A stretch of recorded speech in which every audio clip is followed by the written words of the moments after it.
Thank you all for coming to the third annual Whitcomb Hall Chicken Barbecue. I want to thank a few people that have made this day what it is. First of all, the Whitcomb Hall Committee works on this like starting tomorrow. We'll work on it again. Nancy Carlson over here is our committee chairman, and she deserves a round of applause for putting up with us. Key to this and your beautiful chicken, the corn and everything is Mike Gamarlo and Jen Gamarlo at Gamarlo's Food and Circus. Give them a round of applause because they really step up to this. So anyway, also I've been told, and I don't know if she wants to be outed or not, there is a relative of the Stratton family here, right? That's right. So anybody that's wanting to listen to the music, Joanne Mead and Colby Baker are set to go. I'm Sandy Nellis Lane with my great-great-aunt, Lucy Ladd Stratton, that was married to George Stratton, and he donated the library here in West Swanzey in 1885. They lived in Europe for 30 years, and Lucy traveled around, hiked around, and painted wildflowers. After George died, she moved to Pennsylvania and started putting her diaries and newspaper articles together, her letters home, and she wrote The Trail of the Wildflowers. I became interested in this when my cousin showed me a diary of Lucy Ladd Stratton. It was from 1893. It was about this size, and when you opened it up, it had 7 days on it, and each day had a poem and a tiny watercolor picture. And I looked at that and I said, who was this person? And you could read it, and she was talking about where she had lived or what was going on outside or whatever, but she was quite a writer, poetry, and quite a painter, intricate painting. She's my great-great-aunt, so she's related. Lucy Ladd Stratton's great-great-niece. Oh my God, that's so exciting. So this was Lucy's piano. After George died, Lucy moved to Pennsylvania with her sister and brother, who was my great-great-grandfather.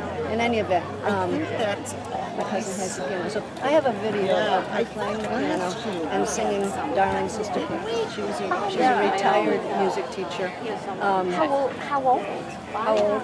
Just a couple years ago. Is that what you mean? No, so she's how old? Oh, she's retired. Okay. Yeah, 65. Yeah. 50, Oh, she's young. 60, Okay. Yeah. 60, well, Yeah. just retired a couple years ago. Yes. Well, no. Okay. Yeah. Joe just said some of her paintings are in the Smithsonian. All of the paintings that are in the book, they're all wildflower paintings. They're 6 by 9. There's 1,568 of them in 13 different boxes. They're all categorized, and so I had to go through them several times to get the right ones. You know, she knew the Latin name, the common name, and in her writing she said, okay, I was in Vermont this summer, but she didn't say where or when or whatever. On the back of the paintings it says South Newbury, Vermont, May 2nd, 1882, and then the common name, the Latin name of the flower. So the paintings have a lot that she didn't even write. After she died, her niece sent all of her paintings of the wildflowers to the Library of Congress. So when I got the words to the Trail of the Wildflowers, I made a list of all the paintings and went to the Library of Congress and took pictures. So I put her paintings together with her writing. So there are 100 paintings, and this is part 1. This is for Vermont and Scotland and Great Britain, 1882, 83, 84.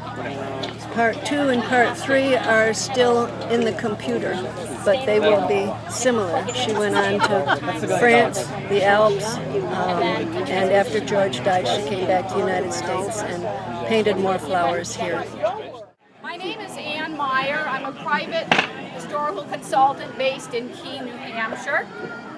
For the past 2 years, I have been working with the Stratton Free Library, completing, storing, and researching the archival music collection, much of which was written and or published by George William Stratton. Many of the pieces he wrote have lyrics composed by his wife, Lucy Ladd.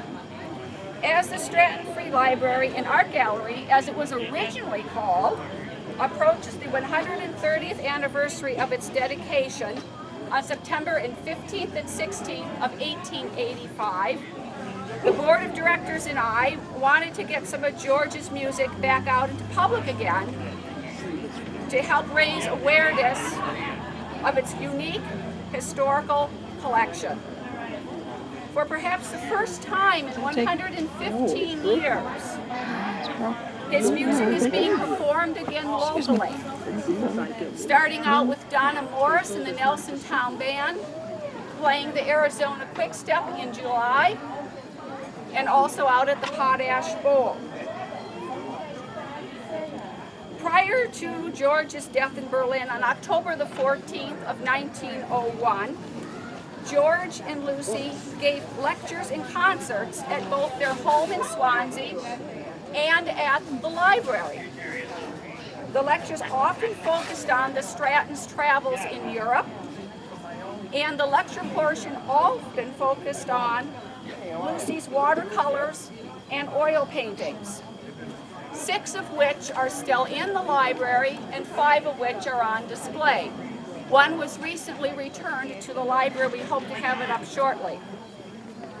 The lecture concerts that the Strattons put on for the community were often accompanied by elaborate invitations that also gave a program of what was going to be talked about and the musical selections, many of which were accompanied by formal dinners or ice cream socials. In keeping with and reviving that tradition tonight, to mark the beginning of the 130th anniversary year, this evening, 3 of George William Stratton's pieces are being performed.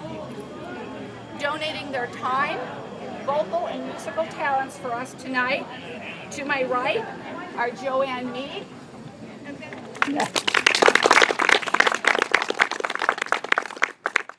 Colby A. Baker.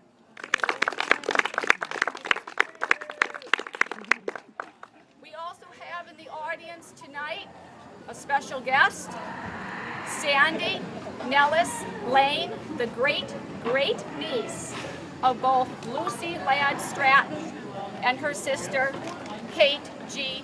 Smith.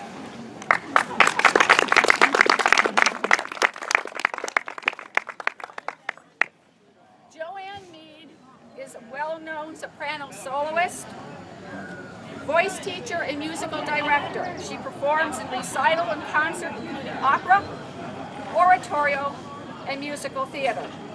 She has performed as a soloist with numerous orchestra and orchestral organizations in the Monadnock region and throughout New England. Joanne has a Bachelor of Science degree from Keene State College in music education, specializing in vocal and instrumental with a concentration on voice. And she has extensive postgraduate studies with teachers from Boston University. She's a member of the National Association of Teachers of Singing for the New England Music Festival and the New Hampshire Music Educators Association All-State Festival. As a music educator, knowing the importance of local history, Joanne has found a great interest in sharing the beautiful vocal works of George William Stratton. Colby A. Baker received his Bachelor of Arts degree, magna cum laude, this year from the College of the Holy Cross in Worcester, Massachusetts. A composer by training, his Sonato X for mixed choir and piano received its international premiere in Argentina this summer by the Holy Cross Chamber Singers. It is slated for possible publication this fall. His first professional commission A new choral work for the choirs of the Worcester Polytechnic Institute will be performed this November. His compositional teachers included Chris Orell and Oswald Galiyov. The first piece we would like to present to you tonight is entitled Darling Sister Kate. This piece was written in 1859. George William Stratton set to music the poetry of his then fiancée, Lucy Ladd. It is the first of many lifelong collaborations between George and Lucy.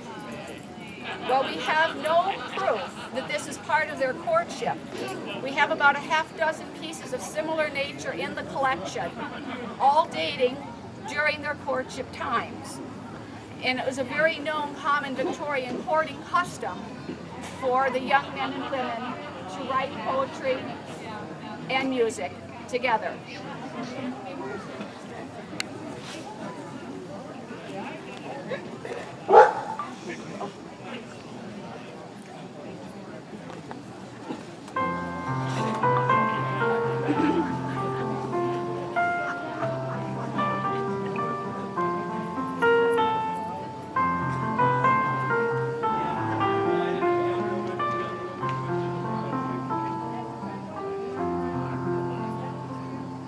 Springtime bringeth lovely flowers by the Father kindly give, through the sunshine and the showers, sweetly looking up to heaven. Yet the springtime and the giver, since the world was first create, brought a fairer blossom never than our darling sister Kate. Brought a fairer blossom never than our darling sister Kate.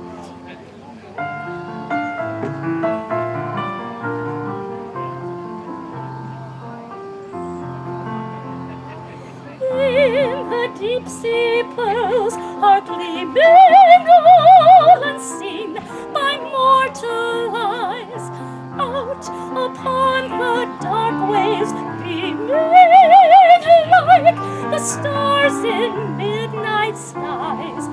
Purer pearl did never glister in the ocean's wide estate than the fond heart of our sister, of our darling sister Kate. Than the fond heart of our sister, of our darling sister Kate.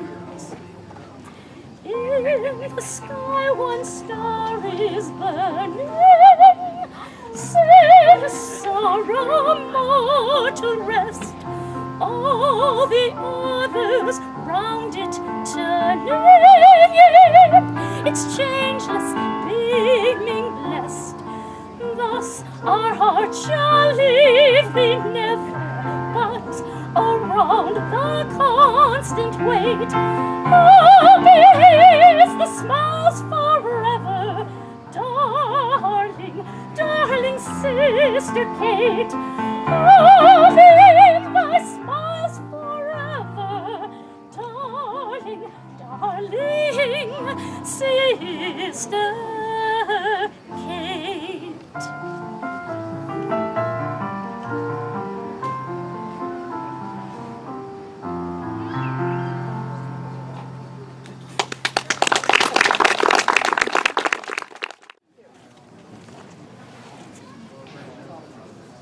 The second piece for tonight is entitled Nell and I. It was also written in 1859, and it was originally intended to be sung by, we feel, a tenor. Right. However, tonight we're going to have JoJo sing it, and As many people know, Nell was a common Victorian nickname and still is for Helen. This song was dedicated to a Helen G. Smith, and from what Sandy has been telling us, there is no known connection at this time to the Smith family that Kate Ladd married into.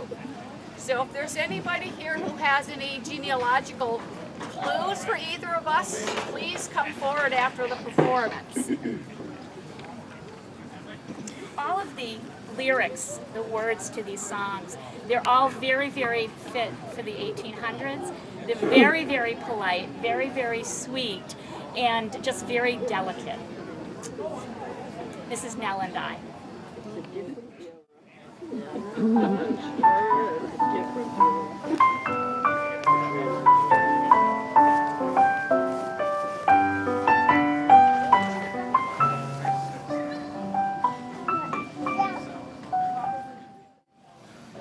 In a cottage by the woodside, where a sweet brook murmurs high, where the zephyrs in the elm trees sing a robin's lullaby, where the rose's fragrant perfume lingers all the summer night. In a cottage by the woodside live my own sweet Nell and I.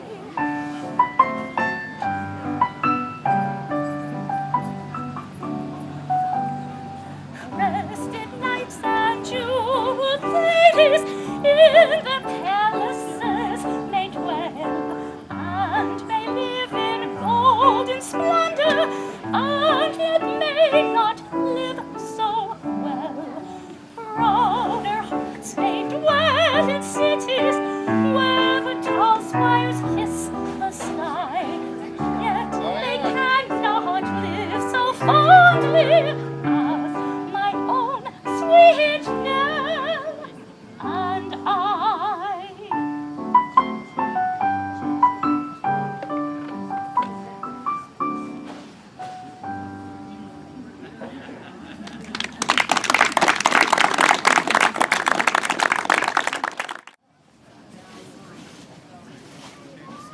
It's very interesting to note when doing some of the research that the title of the song, Nell and I, or something very similar to it, was popular during the entire Civil War period.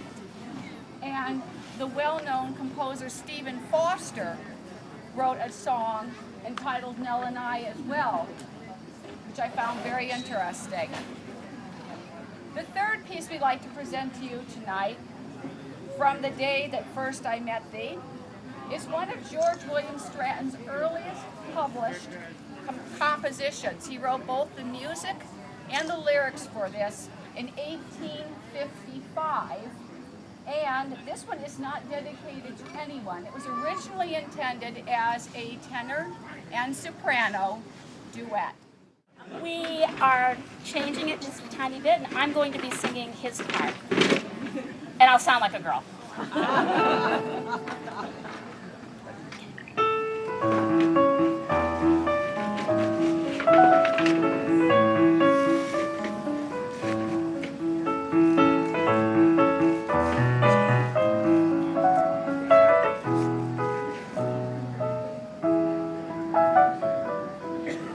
From the day that first I met thee, I loved with fond emotion.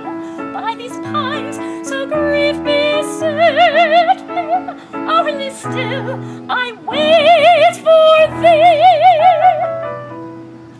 Guided there by love's bright star, did our hearts commune in perfect bliss. Yes, what pleasure thus to greet thee.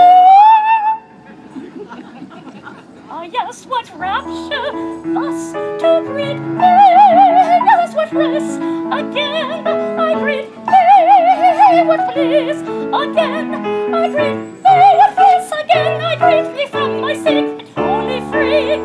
Yes, with rapture, yes, of rapture, I greet thee from my secret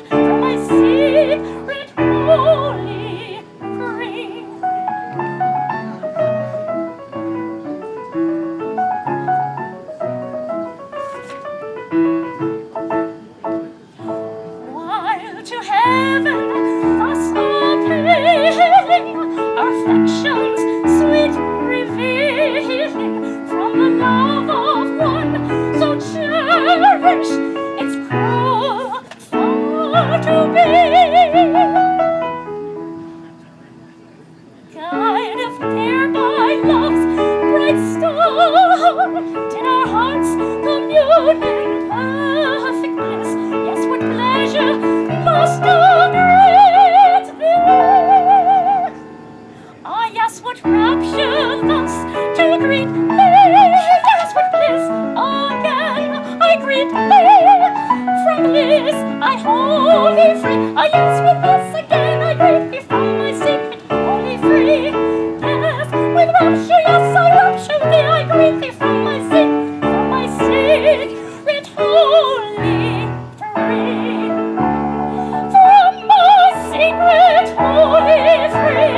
From my secret wholly free.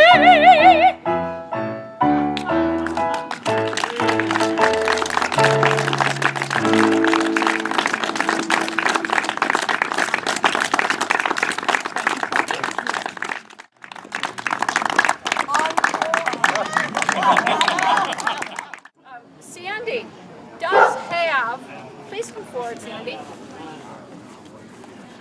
her book. This was written and painted by Lucy Ladd Stratton. I put her paintings together with her writing and so published The Trail of the Wildflowers. And at Lucy's death, at the age of almost, what, 102, she donated all 1,500 and, was it 36? 1,568 wildflower paintings went to the Library of Congress. So that's where they are now for everyone to enjoy. I hope you all go to the Library of Congress. If Get not, them sent back here to West Swanzey. And if anybody here has any idea or any whereabouts where any of her other pieces of artwork went, because there were many more in the library that had to be sold in the 1960s to pay for a new heating system, I know that we'd be very grateful to have anything back, or if anybody is a relative or a descendant, to please let somebody on the board of directors know. Do you have anything else? no. So we are here to take any questions or comments or input. And thank you for coming and listening. Thank you. Thank you. And what history is telling us, and Sandy's research is telling us, is that Lucy deliberately, on some of her last European tours, right before the library was dedicated, actually went on a painting spree to have new artwork installed here in the library as part of the opening ceremonies. Yes, George had her doing all kinds of oil paintings. These are all watercolors. Oil paintings are in the library.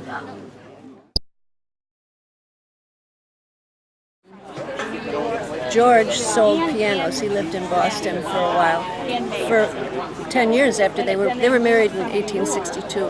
In 1872 or so, they moved to Europe because of his music business. He was writing music, but he was also selling pianos and other musical instruments. His brother, I think, was more into the string instruments. They're talking about brass instruments, but anyway, my cousin has Lucy's original piano that George used to sell, the Carl Ecke piano from Berlin. And so I have a video of her, my cousin, who was a retired music teacher, playing the Carl Ecke piano and singing Darling Sister Kate, that our great-great-aunt, or it's her great-great-great-aunt, wrote with her husband George.